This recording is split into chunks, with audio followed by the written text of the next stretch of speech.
So that is how the Minnesota Golden Gophers season ends for 2020. I've got the hoodie on. Um, Disappointing. Another disappointing Minnesota cursed sports lost to a field goal, missed field goal. Comes down to the wire, and this was one of the more opportunistic games that I think we've had this season, where we could have beat a rival and gained some serious momentum going into the offseason. But it is once again squandered because Minnesota sports is cursed, especially when it comes to special teams.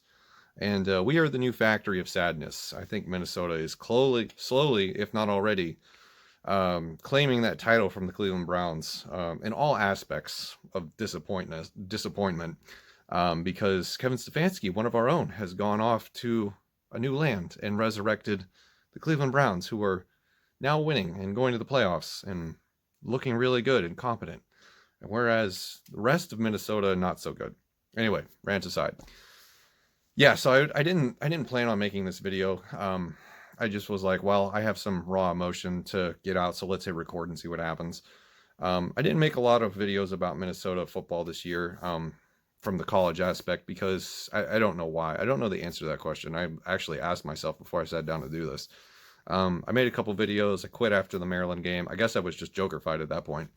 But, my reaction to the season is mixed. I don't know how to feel exactly about it, because on one hand, I feel it's pretty pathetic, right? You have all these problems. I get that. We'll get to that in a second. But, you get embarrassed by Michigan. You get morally embarrassed by Iowa, just absolutely demoralized by Iowa. We lose this game where, PJ Fleck's game management just comes into question yet again. I understand the argument for, letting time expire at the end of regulation after you almost fumbled the ball in a huge sack that would have given them a field goal opportunity at the end of the fourth quarter. But instead you play for overtime.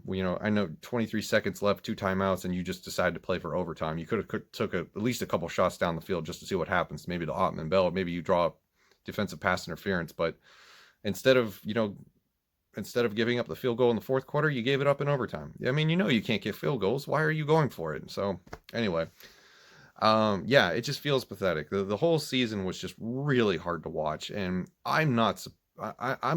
I'm really surprised that Rashad Bateman didn't opt out sooner than he did. It was a struggle bus all the way. We won a couple games, but who cares? I mean, Illinois, Purdue, and Nebraska, they're terrible programs. Illinois fired Lovie Smith, and Purdue is never really amounting to that much of everything. And Nebraska is just a shell of its former self. So, those wins, it's great to win football games, but at the same time, not really worth much of a damn. I don't think we're going to land any 5-star recruits because we beat Purdue. But it was nice to see Rondale Moore play. So there's that part of me that reacts to the season. The other part of me is that there is, all of the unforeseen circumstances to take into consideration. The COVID, the loss of players due to COVID testing and quarantine, contact tracing. The Big Ten didn't even want to play football this year. They initially canceled the season, and then it was only after a few weeks they decided to start back up. Maybe they started too late. Maybe it's the lack of off-season programs. The whole year is just a shit show outside of football, so of course football gets affected immensely. But at the same time, I feel like those are all excuses, because you look around the rest of the college football landscape and you see other teams doing just fine. Yes, they have problems with personnel.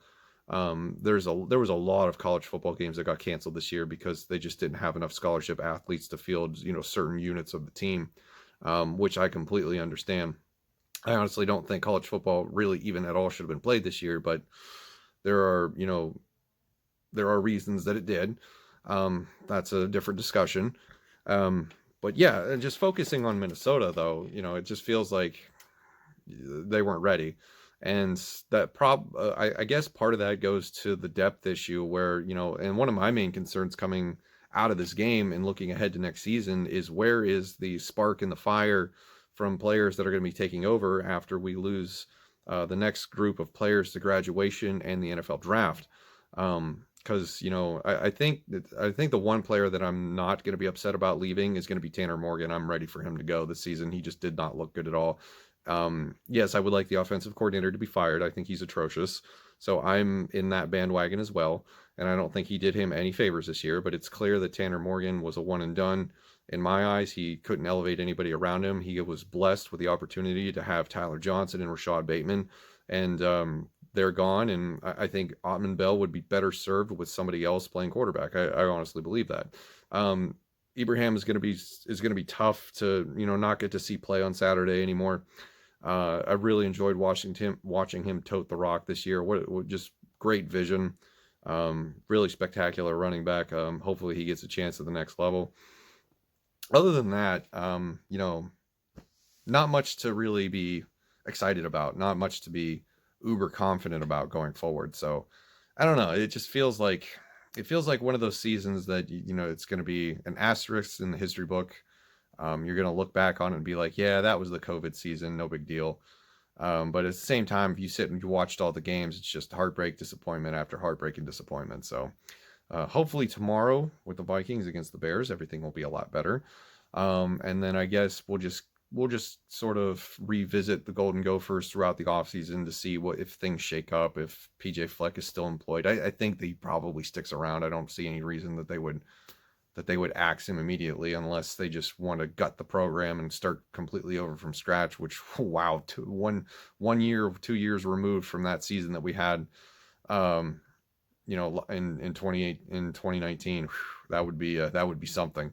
But yeah, I think that Fleck needs to do better, because it's one thing to recruit well, but it's another thing to just be outcoached every week. And if we're going to compete in this conference, especially on our side with Northwestern and Wisconsin, as long as Pat Fitzgerald is at Northwestern, that's a team that's going to be finishing 1, 2, or 3 in the Big Ten every single year.